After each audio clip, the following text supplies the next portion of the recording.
Welcome to Burlap Teachers. Enjoy the video. You start now by making sure your phone grants WhatsApp location permission, otherwise live sharing won't work. Once granted, open the specific chat where you want to share. Make sure cellular data or Wi-Fi and GPS are active.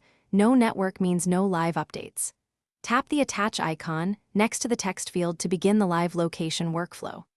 This first step gets the app and device ready so the subsequent actions will deliver continuous, accurate location sharing.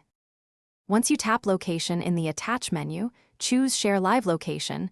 That's the only built-in live method. Select the duration to control how long others track you.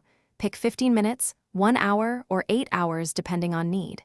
You can add a short message explaining why you're sharing, which helps recipients recognize the purpose.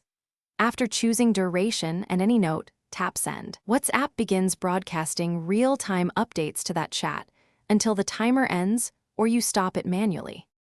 To finish, tap Stop Sharing in the chat if you want to end the live feed before the timer expires. If recipients report a frozen position, toggle your phone's GPS off and on, or force close and reopen WhatsApp to reset the stream. This often restores regular updates. Make sure location permission and background activity are allowed for WhatsApp, and confirm you have a working data or Wi-Fi connection. If problems persist, restart the phone and retry sharing for a clean start. Thanks for watching. Consider subscribing if this video helped you.